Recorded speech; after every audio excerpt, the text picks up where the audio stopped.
What do you get when you put Jackie, the joke man, Martling and Peter, Bales on a show called More Stand-Up Memories? You get this. Funny memories, funny stories, comedians and jokes you've seen before.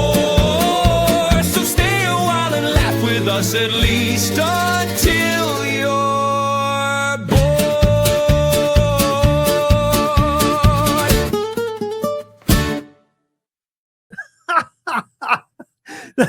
Welcome. Stay tuned until you're bored. Is that what he said? Yeah, that's a great intro. Thanks for. And the irony of our subject after that new intro. Jesus. Stay tuned, everybody, until you're bored. Oh, God. Welcome to Stand Up Memories. Jackie is on good behavior tonight because of the gravitas of our guest, a wonderful guest. And also due to my respect for you. Out of your respect for me. Yeah.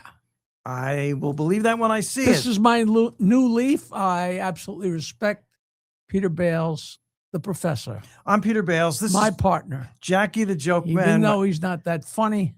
All right. And he looks older than me. All right. Go ahead. Ladies and gentlemen, I want to introduce our guest. He's got a terrific book out, and it's now out in paperback. I'm going to hold up the hardcover. It's called In the Garden of the Righteous, and our guest is named Richard Hurowitz with a U, Hurowitz. This is an important book, and I'll just we'll bring him on. Get ready to bring him on, and he's up. There he is. There he is. All right, now Jackie and I had the chance. Richard, this is true. We went to a fairly small dinner party, and he was there speaking about his book. And very early on, you didn't see it. I leaned over to Jackie and I said, "We got to get this guy." And you didn't even need to say it. I didn't even need to say it. We got to get this guy. And this is listen, everybody, this is a comedy podcast, but we want to stretch ourselves and go a little bit outside the box. A lot of comedians watch this podcast, and comedians are intelligent people. And this is for the most part, Peter. And this is a wonderful and important book, In the Garden of the Righteous. And welcome, Richard Hurowitz, to our. You have raised the level here. Thank you for having me. In spite of yourself. Yeah. And Yes, thank you. The Now topic is very, very light. So. Yes, but it's a very light topic. It's the Holocaust, and but be pretty hard pressed to find a heavier topic. Yeah, you would. But I also can say this book is uplifting when you read it. And I Richard, can you explain why somebody would read your book and of course the subject matter is the Holocaust. How can you describe a book about the Holocaust as uplifting, but you've actually done it? Yeah, well, thank you for saying that. And that was the intention. So it's a book about people who rescued Jews and others who were being hunted by the Nazis and at great risk to themselves, including some of whom died. So, but they were, they're probably, I think, among the most heroic stories in human history. They're very overlooked. Most of them are not well known. I opened the book with a guy named Aristides de Souza Mendes, who saved in 3 weeks in France about 10,000 people, including the people who wrote Curious George and a lot of other well-known people, but also a lot of just, people on the run, very desperate Jews that the Nazis were hunting. And no one's heard of him, right? And, this was such a rare thing. We always think about the Holocaust. Why did people do it? Why did people go along with it? Why did people collaborate? That was most people, but there were these very unusual kind of rare people like Oskar Schindler, from the movie, who did this. There were about 27,000 people have been recognized for this, which if you filled up Madison Square Garden with a representative sample of people at the time, seats about 20,000 people, you'd have one person. So they were just extremely rare. And to me, they shouldn't be lost to history, but they're also extremely inspiring, as you mentioned, and they're really amazing stories. Well, They it's a are- really frightening prospect to help, right? I mean, it was Yeah. instant death for anybody even caught looking that way, right? Yeah, I mean, there were in places like Poland, if they caught you, they not only killed you, they killed your entire family, including your children. So yeah, it was very heroic and very, very dangerous. Wow. There are 10 chapters. And, I was going through my head how I was going to describe it. What I'm not going to say, because I said it in my car and I said to myself, you idiot. Well, there are 10 vignettes. No, they're not vignettes. That's an inappropriate word. 10 inspiring stories. Each gets a chapter of people who did the right thing, who helped. And to make this list, there were certain parameters, not the least of which was you had to be a non-Jew. Is that correct? Yes, I only wanted to talk about people who were not Jewish because I was particularly interested again in people who like helped people who were different than themselves, right? And so, that was one of the criteria I set out was that there had to be non-Jewish. So Are the amount of people that help, they help the Jews get away from the Holocaust?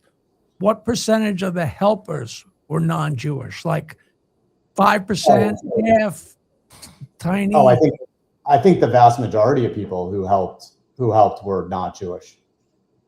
Yeah, because they could do stuff that Jews couldn't. Yeah. I mean, the Jews were basically underground. So and even in places where there was an organized Jewish effort, all of a sudden it became they themselves were in jeopardy. So like that's the story about the Italian cyclists in Italy. There were a lot of Italian Jews helping, and it was when they had to go into hiding, the Catholic Church took over and basically hid Jews. Wow. I love that in the book, you're wondering about why so few do the right thing. And that leads the reader to think about what would I do? Yeah. And you're not my therapist, but thank you for coming on the show. You wonder about yourself when you're reading about this That book. is always so frightening, It thinking is. about situations. Yeah. Whether you'd run into the burning building. You know what I mean? Like to save somebody or. And you think about Hannah Arendt, and I know you know about the banality of evil. And what you bring up in this book, does it work for the same thing about the banality of goodness? Because these are regular people who stepped up. Yeah. Were they exceptional or were they? Well, this is like a really good question, and I'm very interested, like to try to figure out why did some people do this. I have various theories. I mean, to me, the single biggest thing was definitely seems to have been the impact that your parents have on you in your early childhood. But two things. One is telling, a lot of them had parents who told them, we shouldn't be bigoted and we should help other people. But a lot of them also came out of like really loving homes, which gave them a great sense of self-esteem and the ability to kind of keep their moral compass when the rest of the world was falling apart. But I think to your question, like most of the people in the book were ordinary people.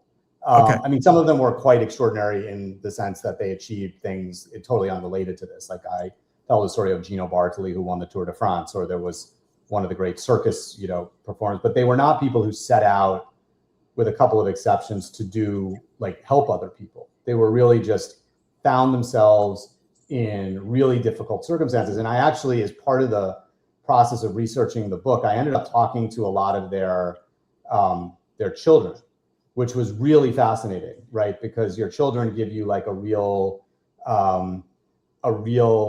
insight, into this. And like, like my kids, like, I said, oh, I'm going on more stand-up memories. And they're like, you're not funny. Don't try to be funny. Don't try to be funny with Jackie. A lot of comedians. This was my nephew actually literally said, don't even try. So your kids know you better than anyone. And so when I interviewed them, like, there's one guy, Hiram, I like to say the names because I think they deserve to be known. So the Hiram Bingham, who was an American diplomat who saved a lot of the great artists and writers. He, his kids, I interviewed, he had 11 children. I interviewed 3 of them. They view him as like a saint. The person he worked with is a guy named Varian Fry, who's one of 5 Americans who rescued Hannah Arendt, among other people who you just mentioned. I spoke to his son, and his son was like, he's kind of violent. He was like, very volatile, bipolar, not a great father. Didn't really like him very much. Actually said to me he thought it was like, some of his bipolar ability was part of the reason why he was able to do this. And I even interviewed the daughter of a pastor and his wife, who were quite famous in the nonviolent movement. And they were in a town called Le Chambon, where actually Timothy Chalamet's grandfather was from as well. And they saved about 5,000 people, 3,500 children. They were nonviolent people. They were like these, they were really do-gooders. But I spoke to their daughter, who was 95, and she was telling me how wonderful they were. And I said, well, what were they like as parents? And, did they go to your piano recital? She said, no. Oh, they would never have come to my piano recital. They were way too busy for that. But she was still upset about it. Right? Wow. So, these were, I found this very hopeful. There were Aristides Sousa Mendes, who I mentioned, he had an illegitimate child. Okay. These were not perfect people. Okay. Like I like to say, you don't have to be a saint to be a hero. But what they were people who were like Jackie was saying, they literally faced probably the worst moment in human history. They faced these stark moral choices. Everyone else was doing the wrong thing, and they rose to the occasion. They did the right thing. And so to me, they kind of redeemed our hope in humanity, because, if they didn't exist, then we know how really terrible people are and will be. But because there were still these people, but they really just, they were very, a lot of them were very ordinary. By the way, education had very little correlation. Doesn't mean it's not important, but every member of every person at the Wannsee conference, where the Nazis met in a villa outside of Berlin to decide to murder 6 million Jews, every one of them had a law degree or a PhD. The guy who rescued Primo Levi out of Auschwitz, Lorenzo Peroni, was basically functionally illiterate. So there was really no correlation between education and how people behaved. But there was a correlation for the people who did the right thing coming from loving homes. Yes, that's amazing. But actually, it makes sense. It makes total sense. It makes total sense. It, but still, figuring out why these people did the right thing. This is a book, by the way.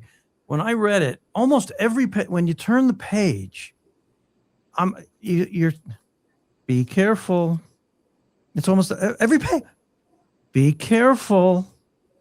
It's that kind of a book. that almost should be the name of the book. Yeah, well, be careful. As I say, 10 stories. I went straight to, because I'm totally into American history, of course. I went straight to the chapter that talked about U.S. inaction. Yeah. And I'm actually stumbling here because it gets emotional for me. I love my country, but we could have done better. We fall short here. We fell short. I think when we met first, my idol, my historical idol, and if you're a historian, you shouldn't have idols. You should try to be objective. But Franklin Roosevelt, I will say this, and he was the worst enemy Hitler ever had. But we could have done more. We could have done more sooner. Right. And it makes you think. This book, and I'll say the title again, In the Garden of the Righteous. That's a great title, because the focus is on the righteous. And in your introduction and in your conclusion, you're asking the reader to think about why, how, who did this. Most people didn't. And ultimately you come away going, well, what would I have done? Absolutely terrific. But you read it and you just go, be careful, be careful. I just saw Nuremberg. Again, I've seen it twice. The film. Have you seen the film? I haven't. I'm going to see it, but I've not seen it. But I had a cousin who was at the Nuremberg trials who interrogated Goering. So I'm really Cousin? Yeah. Wow. Who? Okay. Well, I Did you think like it? I did like it, and I think I heard Russell Crowe was pretty amazing as Goering. he was pretty amazing. He played Goring. Did you see Nuremberg yet? No, Okay. no. Everybody out there, see the film, read this book. In many ways, they go together because there's just following orders, and people wondering, could it happen again? We have to have this trial. We can't just hang them. We have to start talking about international law, which barely existed before the Nuremberg trial. That film, I'm glad it's out there because, you say never forget, but never forget really means never forget. That's why this book is so important. I also, parents out there, this is the sort of a book you buy and you leave it where your kids can find it, because it's terrific. And you can't do comedy about the Holocaust, but irony, hiding Jews in a zoo. Yeah. Can you tell everybody a little bit about that? I mean, Well, there's two stories. The one that you're talking about is the zoo was that I tell that story in the introduction. I refer to it, but I that was a movie as well. The circus was the one that I okay, yeah. yeah. Well, they're two well-known stories. Yeah. The circus was it was a wild story. The circus was a very multicultural. When you go to the circus and they're like, this it's a family business, right? The seventh generation of the flying whatever, Blended, yeah, right. Yeah. And so there were a lot of Jews in the circus, and there were also a lot of different cultures, and there were Jewish circuses, and the Nazis started to go after the Jewish circuses in the 30s, and they wanted to drive them out of business. And one of the things they did, actually, I mean, they in the end, a lot of Jewish circus owners were sent to Auschwitz, but they also would, which is also important to understand, like what was going on. Like there were people, the non-Jewish circus owners would take advantage, and they would, they'd drive a circus into bankruptcy and then buy it out for nothing. But there was a family called the Altoffs who did not do that. They were very heroic, and the guy Adolf Altoff and his wife Maria were like in their late 20s. He was from like basically circus royalty. And they had a traveling circus that went all over Germany. And I mean, this is a guy who like trained a tiger to ride a horse, and the tiger bit him, and he like continued performing. And if you remember in the 80s, the Ringling Brothers, you remember the lion tamer Gunter Gable Williams? Gunter Gable Williams. Yeah. This guy taught him how to tame lions. Okay. So he was like a really well-known circus owner, and he was the ringmaster. And one day, like a family friend of his who was Jewish, an 18-year-old girl, knocked on his door, and she could no longer work because the circus, they could no longer hire Jews, and they were basically on the run. And she asked if he could hide her. And what he ended up doing was he put her in the circus under an assumed name. So she performed as basically an acrobat. And then her sister joined them, and her parents. She ended up marrying one of the clowns, and they had 2 children. And so you ended up with 6 people like in the circus being hidden, and the circus is traveling all over Germany. And every place it comes to, the Gestapo would come in and would inspect it. And he would tell them, they would go tell them, like, go hide, to the Jews in the circus. And then he would tell them stories about like dancing bears in Russia. And they actually always complimented him how neat his circus was, because the Gestapo loved things tidy. But he would do this sort of like song and dance routine, like entertaining them. And then they would go sit in the circus and watch. They had no idea there were Jews in the circus. And actually the biggest risk to any rescue we were talking about was denunciation, because people would regularly do this. They would go tell, turn people in. And he had a moment where there was somebody who worked for him who said, he said basically like, I think you're hiding Jews in the circus, and he basically told the guy like, get out, and fired him, which was very dangerous. But the guy ended up, not sort of got scared, and so this was a successful rescue. Wow. Everyone survived, and then he went on after to continue to like work, train and perform in the circus. But to me, it was a wild image of, again, like this big top circus all over Germany while the Nazis are in the audience, have no idea what's going on. That's, that the fear, it only takes one person to turn on, that's so precarious, every second is, well, I guess every second is precarious no matter what. But my God, And some of these rescues went on for years, and at any time that was the danger. One small leak, Well, one note or something, Anything. White Rose. Yeah. That shouldn't have happened. The papers flying up, and right, that you talk about right in the beginning of the book. And was it the custodian or who turned them in? Yeah, that was the story of the White Rose was the story that originally got me interested in this, which is German medical students trying to stage an uprising, and they had circulated leaflets all over Germany trying to encourage people to rise up against Hitler.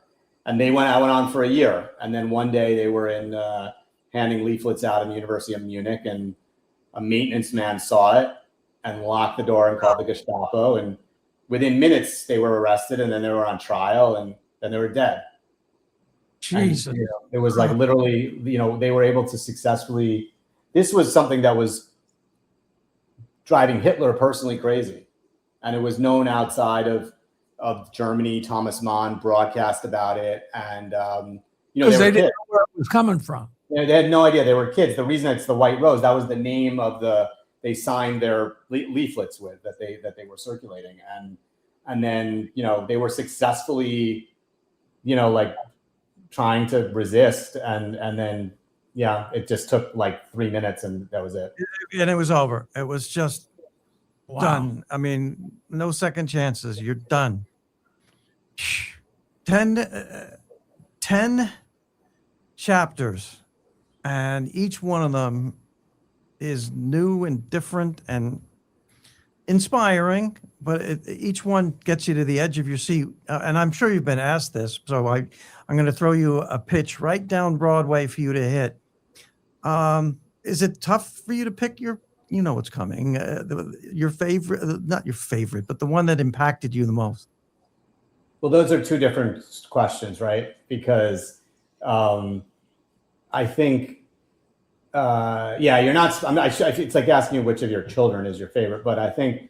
I know parents who would answer that. I have two, and they love them exactly the same.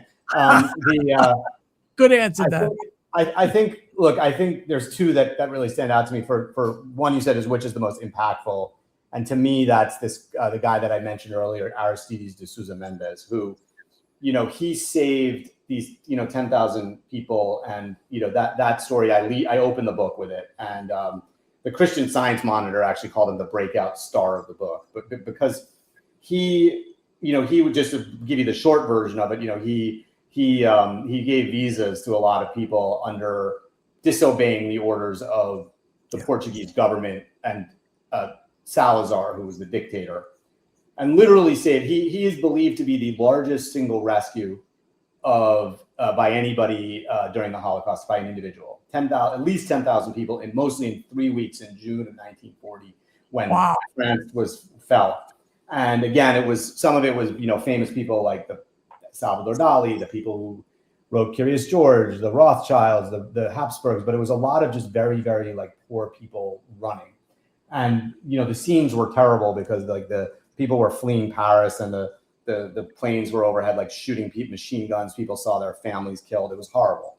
And then right after the surrender of the French, he was summoned back to Lisbon, and basically Salazar destroyed his life. And he had been an aristocrat. He'd been from a wealthy family, and he went through his entire life savings. His children couldn't get jobs in Portugal. They had to leave, and then he sort of his wife died. He had a stroke. He died very prematurely, thinking and was basically punished for what he did. And he had this wonderful moment when all hell was breaking loose, and when he was in Bordeaux, and a rabbi with a lot of young children had showed up at his consulate, and he asked for visas, and Susan Mendes offered him a visa, and the guy said, I couldn't take a visa just for myself. What about all the other refugees? And he took to his bed, and then he had what he described as a nervous breakdown, and then he got up and he said, I would rather stand with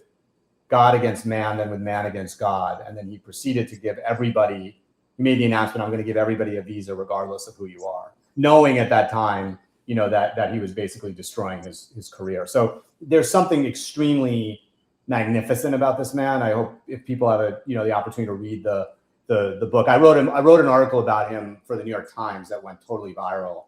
And he's like that's the most powerful to me. The one that I would say was my favorite is Gino Bartoli, because it's such a crazy story, and I love Italy. And he won the Tour de France in 1938.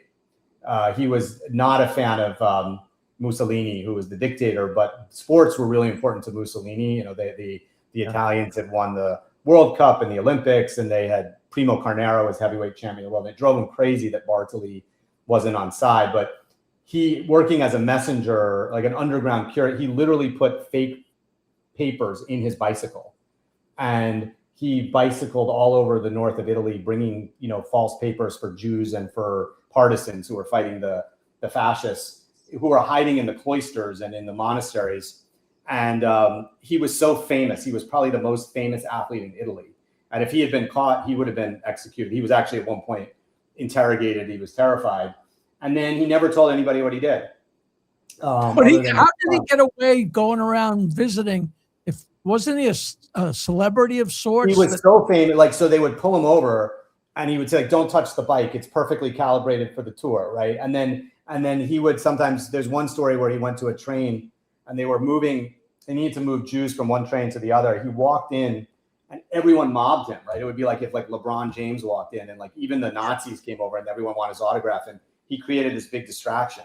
And then what's amazing about him is he came back after the war and won the Tour de France again in 1948.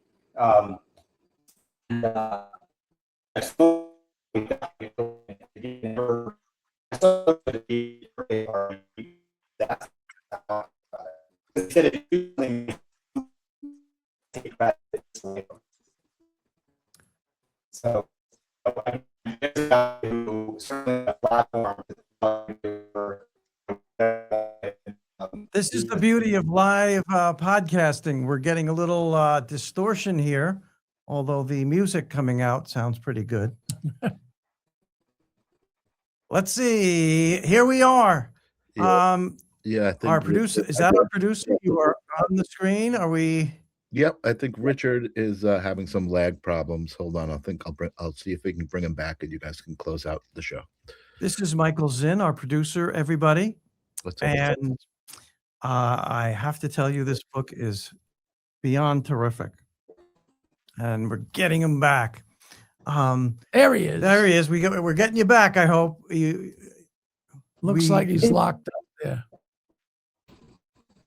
This guy, Richard Hurowitz, he went to a small community college in New Haven called, what's it called? Yale University. I knew I'd Columbia Law School. He's a hedge fund guy, hugely successful, and then he spends his life now researching and writing about things that he's passionate about. And if you're not jealous of that, you should be. The paperback is out on In the Garden of the Righteous by Richard Hurowitz. This is the hardcover. It's published by Macmillan. And, Jackie and I wanted to go outside the box. This is a comedy podcast, but we wanted to. But comedy is interesting, and Richard is frighteningly interesting. Interesting is and real. I got to tell you, I thought of a joke about for us. The word Holocaust, the worst thing maybe to happen ever in human history. And aside from your stand-up. well, I was going to go. Jackie and I worked a week together in the Fort Lauderdale Comic Strip Comedy Club, and we have since referred to that week as a Holocaust mostly because of your behavior.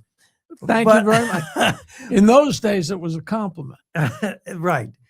But we've been talking about the real Holocaust. And as somebody who's taught social studies and history, you wonder, did I teach it well? Do I do there's enough? certain things you cannot wrap your head around. Of course, your whole life, you know about the Holocaust. Even if you didn't study it, you knew enough about it. But when we went to Germany and actually went to Dachau, I went to Dachau. and when you actually walk out onto that field and walk into those barracks and go and stand in front of the oven, it's so beyond anything you could ever read or imagine or think about. It really shakes you to your boots, Dachau was where they trained the crews to work the ovens and the extermination camps. And I was there chaperoning a school trip, if you can believe that. And one of the reactions some of the kids had, sometimes nervousness causes you to laugh. You're not laughing like you're laughing at a joke, but that can be a nervous reaction. I totally get that. Well, yeah, your audiences often are laughing. The thing that freaked us out the most was, there's Dachau and there's Auschwitz. And growing up without knowing anything, I thought there were those two, maybe there were 4 or 5 of these places. And you go in to the building that houses the information, and there's a map of Germany and Poland. And there are so many. They're all over the place. So many. Yeah. I'm like, you got to be. I had no idea in a million years, It's something, never forget. Something makes you think. This book will send you Googling to find out more about things.